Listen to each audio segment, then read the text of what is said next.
오랜 경험과 연륜으로 뉴스 속 행간을 살핍니다. 금요 초대석, 깊은 내공. 네, 금요 초대석 깊은 내공입니다. 목사님과 신부님, 신부님과 목사님을 모셨습니다. 가톨릭 영성심리상담소 홍성남 신부님, 그리고 서울기독대 교수이시죠 손원영 목사님 두 분 모셨습니다. 어서 오십시오. 네, 안녕하세요. 네, 안녕하세요. 원래 우리 신부님 시간인데 네. 목사님을 모시고 오셨습니다. 웬일입니까? 오늘 그 개신교 근본주의에 대한 얘기를 해야 되니까 네.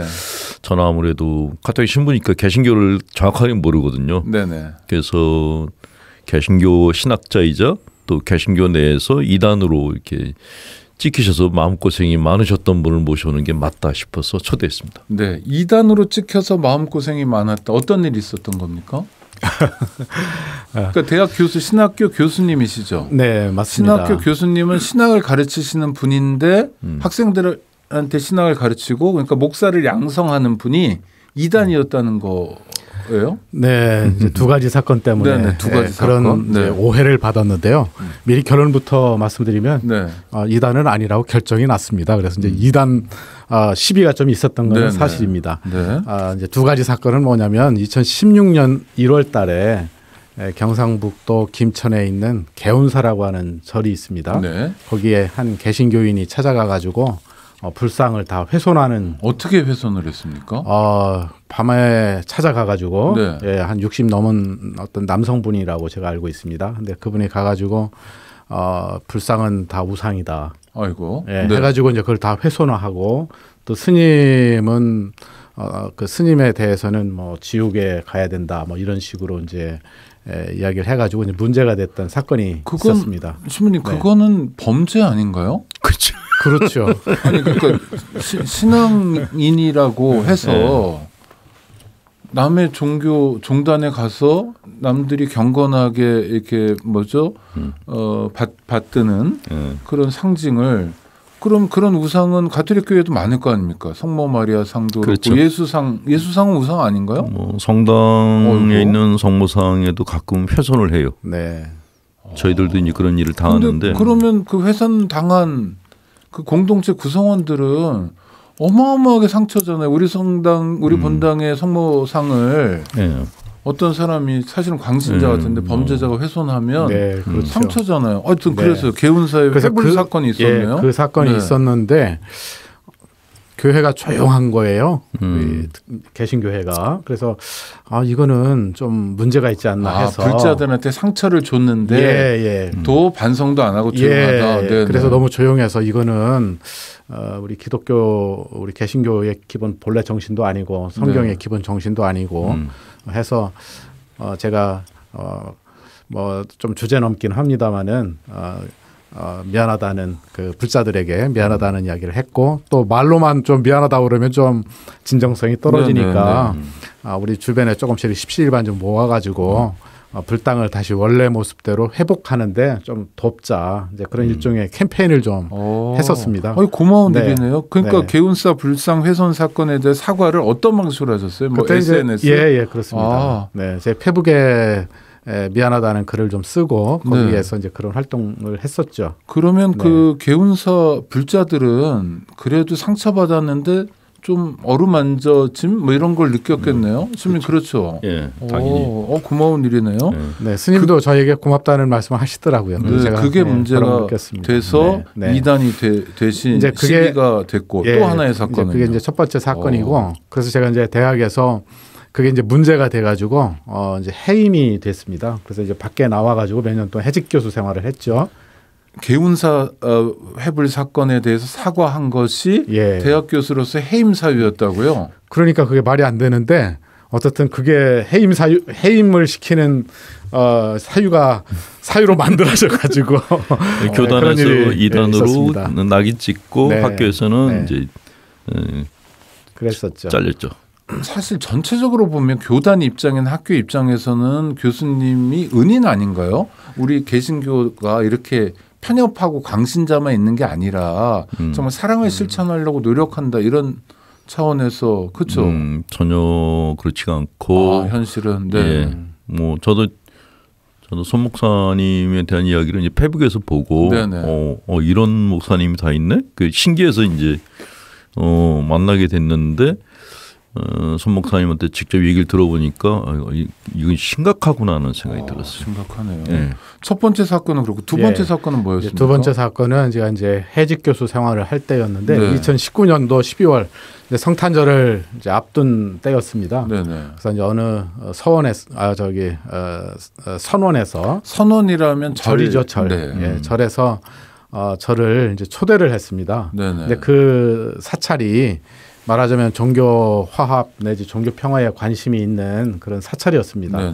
그래서 이제 성탄절이 다가오니까 예수님 오신 날 해가지고 그 축하 법회를 갔는데 와가지고 우리 불자들에게 예수님을 좀 소개 좀 해달라 그런 청을 제가 받았습니다. 근데 목사로서 설교해달라 이렇게 청을 받는데 저는 교육받기를 어느 곳에 가든지 복음을 전하라 그런 교육을 받았기 때문에 당연히 물론 이제 내심 약간 좀 왜냐면 안 하던 일을 해야 되는 일이기 때문에 약간 낯선 이제 경험이기 때문에 좀 주저한 마음도 좀 없잖아 있었는데 어떻든 예수님을 전해야 되는 그런 책임이 제게 있기 때문에 그분의 초대에 기꺼이 응해서 이제 사찰에 가서 예수님을 소개했죠.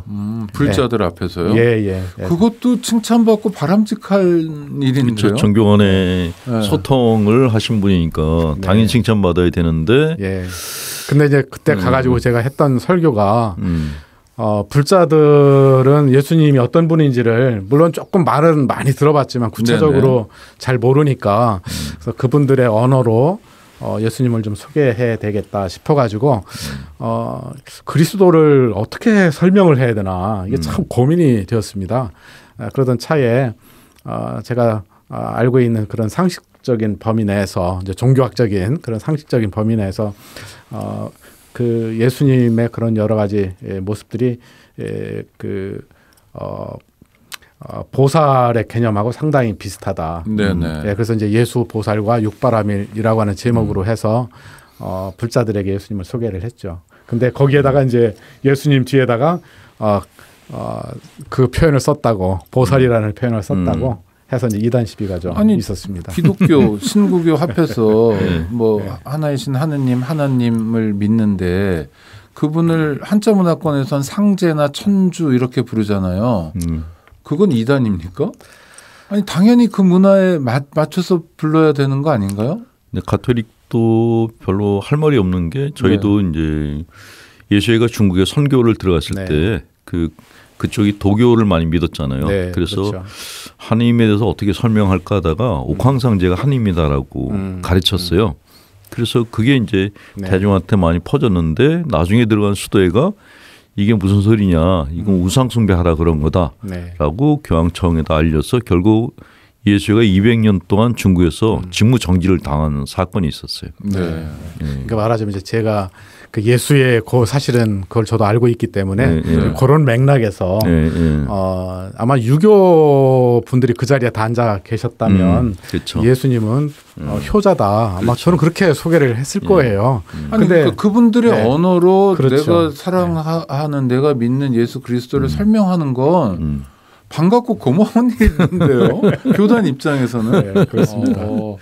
그래서 일단 개운사 회불 사건, 불상 훼손 사건과 관련해서 사과하고 모금한 거 가지고는 대학교에서 해임되시고, 그다음에 열린 선언에서 설교한 거로는 어떻게 된 겁니까? 그래가지고 학교에서 이제 제가 이제 법정 소송을 해가지고 제 해직이 잘못됐다라고 하는 이제 판결을 받았는데 제가 그 설교를 하는 바람에 복직이 늦어졌죠. 목사로서의 지금 계속 유지하셨던 거고요. 그렇죠. 그래서 이제 그게 문제가 돼가지고 이제 교단적인 차원에서도 이제 좀 몇 번 불려가서 학교 앞에서 1인 시 하시는 게 페북에 사진으로도 올라오고, 그러니까 뭐 학교 문 앞에 서 있다가 사무실 앞에 서 있다가 연구실 그렇죠. 들어가는 과정이 너무 복잡했어요. 그럼 해임되고 복직까지 몇 년 걸리신 겁니까? 만 5년 걸렸습니다. 만 5년 동안 사실 한국 사회 전체로 보면 굉장히 한국 사회를 보듬어 주시고 한국 사회가 그래도 너무 우리가 거칠지 않다라는 것을 몸소 보여주셨는데 그것 때문에 5년 동안 대학 교수가 길거리에 나앉게 되었다는 건 참 마음 아픈 얘기네요. 더 문제는 이제 복직이 되셨고 이제 강의도 하셔야 되는데 학생들이 수강 신청을 안 하는 거예요. 아, 손원영 교수의 강의를 들은 사람은 잘못하면 찍힐 수 있다 이런 건가요? 이제 표면적으로는 좀 그렇고 이제 뒤에 또 보이지 않는 손이 좀 있지 않았을까 하는 생각도 좀 듭니다. 근데 아무튼 한국 교회 특히 개신교회 상당 부분이 아까 우리 신부님께서 근본주의 말씀을 하셨는데 그런 영향이 아직 좀 많이 있는 것 같습니다. 네, 그래서 그런 것들을 우리가 극복해야 되지 않나 그런 과제를 요즘 많이 느끼고 있습니다. 어떻게 극복해야 되나요? 우리가 종교 화합하고 뭐 7대 종단 함께 모여서 지금도 뭐 종교 박람회 같은 것도 하고 있던데요. 그런 모습도 한쪽에 보이지만 또 이렇게 첨예하게 대립하는 모습도 있는데요. 어떻게 풀어야 됩니까? 신부님부터. 나이 먹어서는 어려운 것 같고 아까 송 교수님하고 방송 전에 조금 얘기를 했는데 신학생 때부터 교육을 시켜야지 되는 거예요. 네. 그러니까 송 교수님 같은 분들이 신학교에서 신학생들한테 이렇게 소통하는 법, 타종교와 이렇게 함께하는 법을 갖다 가르쳐서 그걸 신학생들이 받아들이고 그 신학생들이 목회자가 돼야지 이게 이런 화합하는 그런 종교 간의 그런 일이 생길 텐데 지금은 그런 얘기를 하는 교수님을 신학생들이 거부하고 있단 말이죠. 이 친구들이 나중에 목회자가 되면 더 심해질 거니까 이거 참 답이 안 보이는 거네요. 답이 안 보이는 거예요. 네, 교수님 어떻게 풀어가야 될까요? 네, 우리 신부님 말씀하신 것처럼 제 전공이 기독교 교육학입니다. 교육학, 종교 교육학 이런 게 제 전공인데 우선 1차적으로는 말씀하신 것처럼 일단 목회자가 이웃종교에 대한 최소한의 기본 교육을 좀 받아야 되지 않나 하는 그런 생각이 듭니다. 근데 많은 우리 목회자들이 신학대학에서 목회자가 되기 위한 교육을 받을 때 그런 일종의 이웃종교에 대한 교육이라든지 또 좋게 말하면 소위 그 에큐메니즘, 교회 일치와 관련돼 있는 그런 공부를 좀 해야 되는데 별로 그런 것들을 학교에서도 잘 안 가르치고 그렇죠. 또 목회자들도 배우려고 잘 안 하고 하는 그런 게 좀 악순환이 좀 되는 것 같습니다. 네, 저도 그런데 신부님, 목사님, 신부님을 한 스튜디오에 모시니까 내 청취자 신동철님이 사제와 목회자가 한 공간에 그것도 방송에 그것도 평화방송에 쇼킹하다는 댓글을 달아주셨네요. 네, 저도 쇼킹합니다. 사실 이런 게 많아야 되겠죠. 그러니까 손원영 목사님, 교수님 같은 분이 천주교 신학교에서도 좀 강의를 하시고 천주교 신부님들도 신학자나 이런 분들이 개신교에서도 강의를 하기 시작해야 되는 거 아닌가요? 그렇죠. 스님들도 와서 강의하고. 천주교는 개신교 분들을 갈라진 형제라고 일컫잖아요. 그렇죠. 그러니까 그리스도교 일치 주간도 보내고 있고. 네. 근데 갈라진 형제라는 말은 표현이 사실 좀 그 잘못됐다고 생각하고. 그렇습니까? 네. 예수님을 놓고 두 제자라고 생각해요. 두 제자. 갈라진 게 아니라. 네, 갈라진 게 아니라. 더 좋은 그렇죠. 표현이네요. 어떻게 보면은 이렇게 한 제자의 라인으로 만드는 것보다 두 제자가 생겨서 서로 경쟁 구도를 갖는 게 오히려 교회 발전에는 도움이 된다고 생각하는 거예요. 그러니까 저는 그래서 개인적으로 개신교가 망가진 게 너무 이렇게 좀 마음이 아픈 게 개신교가 신학적으로 성장을 해야지 가톨릭도 자극을 받거든요. 역사적으로는 그런 적도 그렇죠. 많았죠. 네. 그러니까 상생하고 경쟁하는 관계이지 양쪽이 다 성장할 수 있는데 지금은 개신교가 왠지 모르게 자꾸 이제 망가져가고 있으니까 뭐 대형 교회가 뭐 자식들한테 세습하고 뭐 자본의 논리에서 움직이고 그러니까 이거 회복이 안 되겠네 그런 생각이 드는 거예요. 네. 목사님은 어떻게 생각하십니까? 갈라진 형제 또는 다른 두 제자 어떤 표현이 좋고 저도 아주 좋은 편이라 생각을 합니다. 네. 사실은 같은 가족이었죠. 그렇죠. 루터가 가톨릭 교회로부터 이제 나온 거니까 이제 같은 형제인 거는 분명하고요. 그런 맥락에서 이제 우애를 좀 키워야 되지 않을까 이렇게 생각을 합니다. 제가 손 목사님 책을 줄을 쳐가면서 읽었거든요. 근데 읽으면서도 감사합니다. 면전에서 말씀드리기 좀 그런데 신부님 대단하시네요. 연세 드신 신부님이 목사님의 책을 줄을 쳐가면서 읽고 사실 아니, 후배 신부님들이나 네. 스님들이나 우리 모두 공동체 배워야 됩니다. 그렇게 밑줄 쳐가면서. 네. 목사님이 보스턴에서 네. 공부하셨고 네. 이렇게 동양 철학이 굉장히 해박하세요. 네. 그래서 책을 선물로 주셨길래 저분을 알려면 저분 책을 봐야지. 그래서 그렇죠. 이제 정독을 했는데 네. 읽으면서도 그 조마조마한 거예요. 네. 야 이거 이렇게 쓰면 찍힐 텐데. 아마 책 보시면 그런 느낌이 들 거예요. 네. 이거 선을 갖다가 나갔다 들어왔다 하면서 쓰신 거예요. 근데 원래 신학자의 역할이란 게 그런 거 아닙니까? 좀 네. 나갔다 들어왔다 하면서 상상할 수 있게. 그리고 지식인이란 게 우리 젊었을 때부터 그런 얘기 많이 들으셨겠지만 샤르트르 얘기 같은 거 있잖아요. 오지랖 넓게 막 참견도 하고 이런저런 상상력도 보여주고 그게 바로 학자의 역할 아닌가요? 네, 맞습니다. 네. 저기 위험한 인간처럼 비춰지게 돼서 죄송합니다. 아니 그래야 원래 개신교가 프로테스트 하다 보니까 그렇죠. 원래 개신교라는 말 자체가 네, 그런 의미가 내포되다 보니까 그렇게 느껴질 수도 있겠습니다. 제가 목사님한테 별명을 하나 붙여줬어요. 네, 루터라고. 네. 선 루터라고. 네. 이 루터가 가톨릭을 종교육하는 그 동기유발을 해줬는데 목사님께서 개신교가 개혁하는데 좀 동기유발자가 됐으면 좋겠다 그래서 루터가 다른 제자가 되긴 했지만 루터 덕분에 가톨릭 교회도 사실은 쇄신하고 반성할 수 있고 그렇죠. 그다음에 공의의 역사도 가져올 수 있었던 거죠. 그런 동기를 구해줬죠. 그렇죠. 자극이 없었다면 변화 못할 수도 있고 그렇죠. 하나님의 뜻을 전하거나 이런 역할도 못할 수 있었던 것 같고요. 네. 어떻게 저는 개신교가 문제가 많다 이런 차원이 아니라 한국 사회는 어차피 다종교 사회니까 함께 네. 더불어 살아가야 될 텐데 그러기 위해서 우리는 어떤 노력을 하면 좋을까요? 우리 개신교 입장에서 좀 말씀을 드리면 네. 사실 이제 이런 문제를 일찍이 100년 전에 알고 있었어요. 많은 선교사들이 다종교 사회에 이제 직면을 했다고 하는 걸 이제 경험을 하면서 이 다종교 상황에서 어떻게 복음을 전할까 해서 이제 생긴 것이 소위 WCC이거든요. 세계 기독교 교회 협의회. 네, 세계 교회 협의회. 네, 세계 교회 협의회가 그래서 세 가지 이제 각각의 조직들이 이제 합해진 건데 하나는 이제 선교를 어떻게 할 것인가, 특히 다종교 상황에서 선교를 어떻게 할 것인가. 그다음에 또 하나는 직제와 관련해서. 그다음에 이제 소위 말하는 이제 사회적인 여러 가지 그 목소리를 어떻게 정의의 문제를 어떻게 실천할 건가.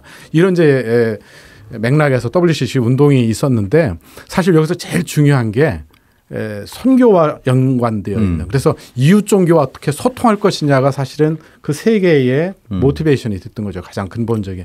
근데 한국의 개신교회가 WCC를 많이 비판도 하긴 하지만 어떻든 거기 맥락에서 참여를 하는데 이상하게 그것만 빼놓고 활동을 하는 거예요. 그래서 올해 WCC 제11차 총회가 독일 칼스루에서 있었습니다. 그래서 이번 그 총회를 통해 가지고 앞으로 더 열심히 교회 일치 운동 또 이웃 종교와 대화하고 또 복음의 정신을 좀 실천해보자. 이제 이런 이야기들이. 목사님 질문이 하나 있는데 짧게 전광훈 목사님이란 유명한 분 계시죠? 그분은 어떻게 아직도 목사인가요? 라는 질문이 왔는데 짧게 답을 주신다면. 네. 아니 우린 친절한 방송입니다.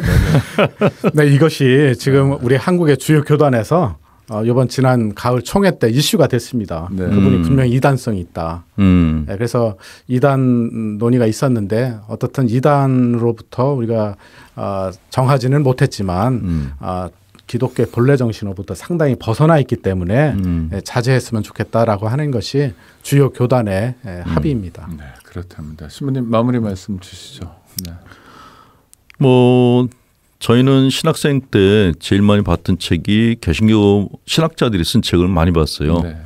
그분들 주인 이제 독일 쪽 신학자들의 책을 봤는데 그 책을 보면서 이게 개신교 신학이 가톨릭보다 훨씬 수준이 높겠다라는 생각을 했고 실제로 한국신학연구소 거기서 나온 책들이 신학생들한테 굉장히 많은 감명을 줬거든요. 그래서 개신교에 대한 어떤 기대감을 갖고 나왔다가 현실의 개신교를 보니까 이건 너무 이렇게 마음이 아픈 거예요. 네. 그래서 다시 개신교가 다시 새롭게 태어나서 이렇게 카톨릭과 같이 이렇게 그리스도를 섬기는 두 제자로서의 자리를 다시 가졌으면 좋겠다라는 네. 그런 바람의 말씀을 드립니다. 개신교에 뭐 안병모 선생 같은 분만 그쵸. 계신 건 아니었다. 이거 두 분 감사합니다. 네, 고맙습니다. 예, 네, 감사합니다. 수고하셨습니다.